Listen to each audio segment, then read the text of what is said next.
ከመንግስትና ከግል ባለሀብቶች ባሻገር ቤተሰብና ማህበረሰብ በስራ ዕድል ፈጠራ ሂደት ውስጥ የሚጫወቱት ሚና እጅግ ከፍተኛና መሰረታዊ መሆኑን ተገለጸ። በተከታታይ ቀናት በብሎክ ደረጃ ሲካሄድ የነበረው የወጣቶች የስራ ዕድል ፈጠራ መድረክ የአንድ ማዕከል የማጠቃለያ መድረክ በወረዳ ደረጃ ተካሄደ። የአቃቂ ክፍለ ከተማ ወረዳ 5 አስተዳደር ስራና ክህሎት ጽህፈት ቤት በተለያዩ ብሎኮች ከሚኖሩ የወረዳው የማህበረሰብ ክፍሎች ጋር የወጣቶች የስራ ዕድል ፈጠራ የቤተሰብ ሚና የማህበረሰብ ሚና በሚል መሪ ቃል ውይይት አካሂደዋል። ውይይቱን የወረዳው ዋና ስራ አስፈጻሚ አቶ መለሰ ሙሴ እና የወረዳው ምክትል ስራ አስፈጻሚ እና የስራ ክህሎት ጽህፈት ቤት ኃላፊ አቶ አበበ ቶማ ተገኝተው አወያይተዋል። ስሜ አበበ ቶማ ይባላል።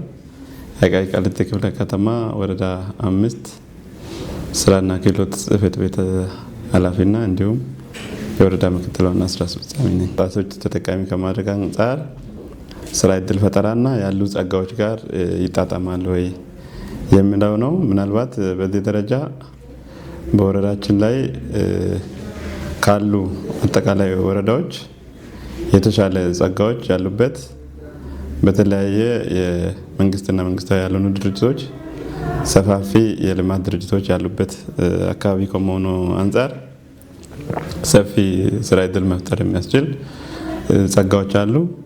እነዚህን ጸጋዎችንም ለወጣቱ በሚጠቅም መንገድ ከአጠቃላይ ስራ ዕድል ፈጠራ የሚመለከታቸው ባለድርሻ አካላት ጋር በመሆን እየለየን ይህንንም ደግሞ ተግባራዊ እያደረግን ተጠቃሚ እያደረግን የመጠንበት አግባብ ነው ያለው። በዋናነት ግን አሁን አዳዲስ እሳቤዎች በስራና ክህሎት ላይ የመጡ ከመሆናቸው አንጻር እነዚህ ቅድም ያልኳቸው ጸጋዎች እንደተጠበቁ ሆነው በዋናነት የማህበረሰብ ቢዝነስ እና የቤተሰብ ቢዝነስ የሚባሉ እሳቤዎች በስራና ክህሎት በኩል ተግባራዊ እየተደረጉ ነው ያሉት።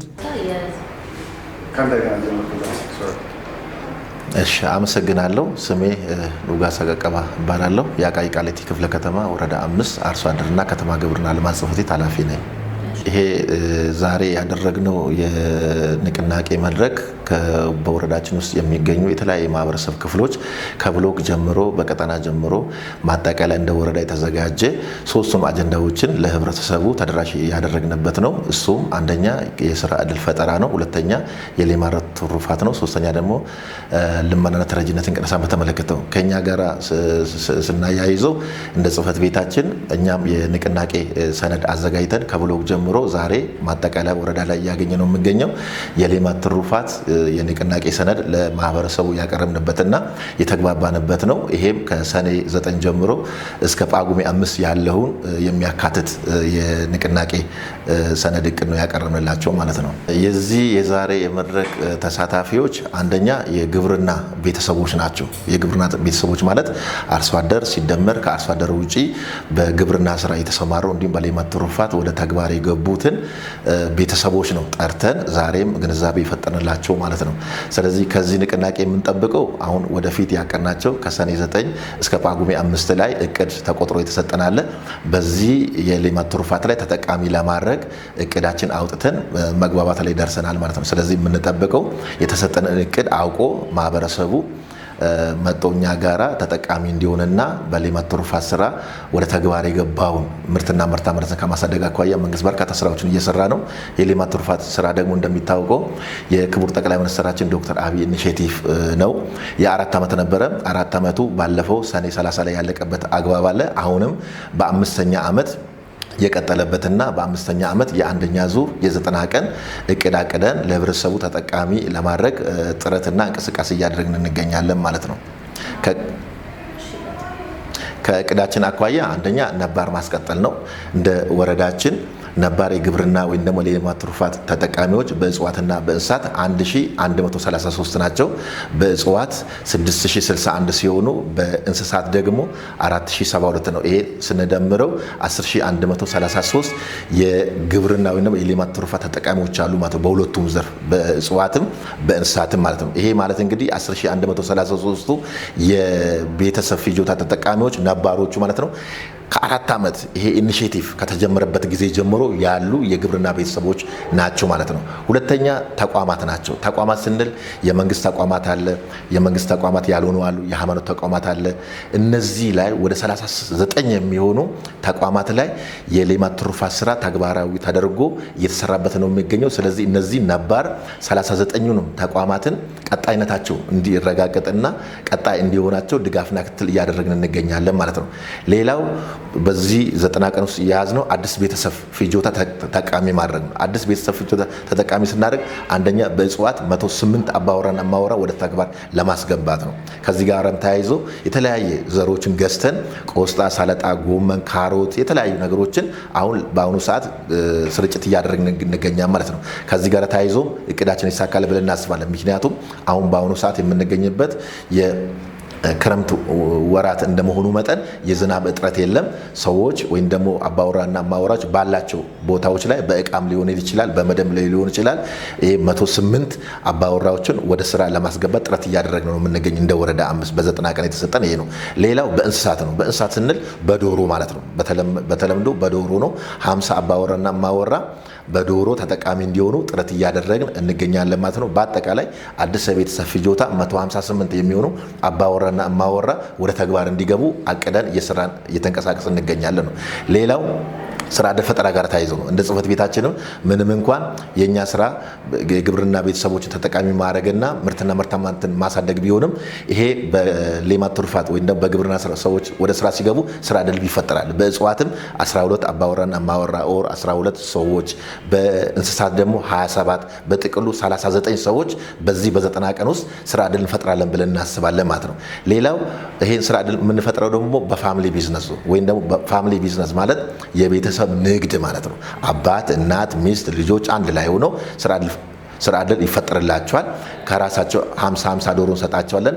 በባለ 50 ኬጂ እንሰጣቸዋለን። መኖ እንሰጣቸዋለን።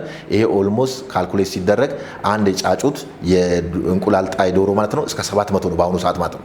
ስለዚህ 50 ሲባዛ በ700 ማስላት ይቻላል ማለት ነው። ኬጂው ደግሞ ስታንዳርዱን የጠበቀ በቴክኒክና ሙያ በክፍለ ከተማ የሚዘጋጅ ነው።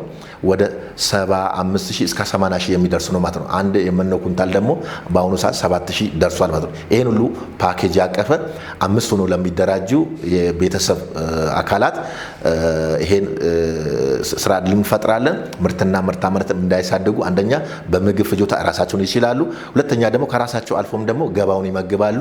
መንግስት ባመቻችላቸው የስንዴ ማርኬትና የሌማት ትሩፋት መሸጫ ሱቆች ላይ ምርታቸውን እያቀረቡ ተጠቃሚ የሚሆኑበት ሁኔታዎች ይፈጠራሉ ብለን በዚህ 90 ቀን ውስጥ 10 ፋሚሊ ቢዝነስ አቅደናል። 10 ፋሚሊ ቢዝነስ ማለት 10 ቤተሰብ ማለት ነው። 5 የያዘ ምናልባት እኛ እስከ 3ም እስከ 4ም እያደራጀን ተጠቃሚ እናደርጋለን ማለት ነው። አሁን ባለፈው 2018 እንኳን 20 የሚሆኑ ፋሚሊ ቢዝነስ በከተማና በክፍለ ከተማ በጀት 50 ዶሮ 50 ኬጂ 50 አንዳንድ ኩንታል መኖ የተሰጠበትና ወደ ተግባር የገቡበት አግባቦች ይኖራሉ ማለት ነው። ሌላው የመኸር እርሻ መደገፍ ነው። መኸር እርሻ ማለት አሁን የክረምት ወቅት እንደመሆኑ መጠን የትኛውም መሬት ጾም ማደር የለበትም በሚባል እንደኛ ወረዳ ወደ 40 የሚሆን ሄክታር አለ። ይሄም 40 ሄክታሩ በዘር እንዲሸፈን ምርጥ ዘር የማከፋፈል ስራ ሰርተናል። ማዳበሪያ የማከፋፈል ስራ ሰርተናል። ከማዳበሪያ ጋር ተያይዞ ወደ 80 ኩንታል የሚሆኑ ዳፕና ዩሪያ ለአርሶ አደሮቹ ተደራሽ ያደረግንበት አግባብ አለ። ከዘር ጋር ተያይዞ ደግሞ ምርጥ ዘር የስንዴና የጤፍ ዘር ለአርሶ አደሩ ተደራሽ አድርገናል ማለት ነው። እነኚህ ዋና የኛ እቅዶች ናቸው። እነዚህ ደግሞ ተግባራዊ የሚሆኑት ሀብት እናሰባስባለን ማለት ነው። 40% ከመንግስት፣ 40% ከባለ ሀብት፣ 20% ደግሞ ከተጠቃሚ ማለት ነው። የሌማት ትሩፋት ተጠቃሚዎች ማለት ነው። ስለዚህ እነኚህና መሰል ስራዎችን እየሰራን ህብረተሰባችን በከተማ ግብርና ወደ ተግባር እንዲገባና በሌማት ትሩፋት ማዕዱን በሌማት የተተረፈረፈ እንዲያደርግ ከፍተኛ እንቅስቃሴና ስራ እያደረግን እንገኛለን ማለት ነው። የህብረተሰቡም ግንዛቤም ደግሞ ከጊዜ ወደ ጊዜ እየጨመረ ማንኛውም ሰው በየትኛውም ቀጠና ላይ በየትኛውም ብሎክ ላይ ስለ ሌማት ትሩፋት ስለ ከተማ ግብርና ማክሶ የለም ማለት ነው። ስለዚህ ይሄን ይመስላል የኛ በ90 ቀን ያቀናቸው እቅዶች ማለት ነው። መድረኩ ላይ የተሳተፉ ወጣቶችም ሀሳባቸውን እንደሚከተለው ገልጸዋል። ወጋየሁ መለሰ እባላለሁ ከወረዳ 5 ቀጠና 5 ማለት ነው። እና ዛሬ ያገኘነው ግንዛቤ በህይወት ክህሎት ስልጠና ላይ ወጣቱ ስራ ሳይንቅ ሳያማርጥ በተገኘው እድል ላይ መንግስት በእንትን ባለው እድል ላይ ተጠቃሚ እንዲሆን ግንዛቤ ወስጃለሁ። በጣም ደስ የሚል ነው ያለው ማለት ነው እና ሁላችንም ቤት ከምንቀመጥ በቤተሰቦች ላይ ሸክም ከምንሆን ወጠን ከ1500 ብር ድረስ ያው እንትን በዚህ እንትን ላይ ማለት ነው ፋብሪካዎች ላይ መቀጠር እንዳለብን ተነግሮናል። በጣም ደስ የሚል ነው። የሚፈልግ ሰው ካለ ሁሉም ግንዛቤ ወስዷል መቀጠር እንደሚችል ማለት ነው። ግንዛቤ ወሰድ ነው እና ይሄን ይመስላል። ወጣቱ እንግዲህ ተነሳሽነት ኑሮት ለስራ ፍላጎት ያለው ሰው ካለ ድንጋይ ላይ ከምንቀመጥ ያው ወጠሽ ሰርተሽ ራስሽን መቀየር ቤተሰቦችን መቀየር እንዳለብን ነው። ይሄ ነው። አቶ ደረጀ ደበበ እባላለሁ። የመጣሁት ከቀጠና 6 ወረዳ 5 ነዋሪ ነኝ። በጣም ጥሩ በጣም ጥልቅ የሆነ ሰነዱ ሁሉን ያካተተ መልኩ ሰነድ አቅራቢውም ቢሆን በሚገባን መልኩ ጋፕ እየሰጠ በጥሩ መልኩ ነው የግንዛቤ ማስጨበጣ ሰነዱ የተዘጋጀው።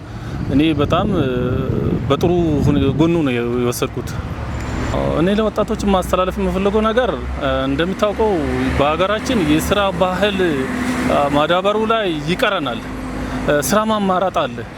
ሰው ጠንክሮ ከሰራ ማንኛውም ስራ በየኔነት የሚሰራ ከሆነ የማይቀየርበት አግባብ ምንም የለም። እንዳልኩሽ ስራ ማማራጥ አለ። ያ ችግር ነው። ግን አሁን ካማርጡ በተጨባጭ ስራ ነው ብሎ ስራ የሚሰሩ ከሆነ የማይቀይር ስራ የለም። ወጣቱ ይሄን ተረድቶ ይሄ መልካም እድል ነው፣ የማይገኝ እድል ነው።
ስሜ አቶ ደረጀ ደበበ እባላለሁ።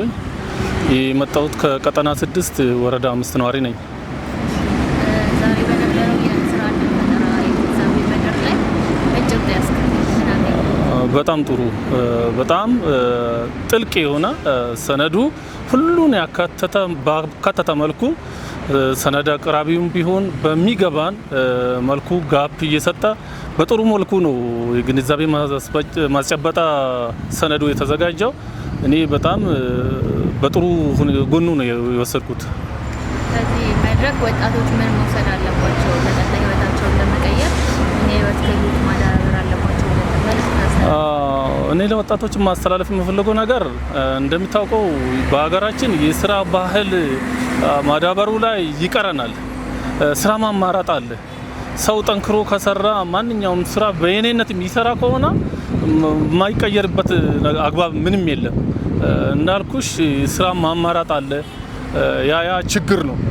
ግን አሁን ካማርጡ በተጨባጭ ስራ ነው ብሎ ስራ የሚሰሩ ከሆነ የማይቀይር ስራ የለም። ወጣቱ ይሄን ተረድቶ ይሄ መልካም እድል ነው፣ የማይገኝ እድል ነው።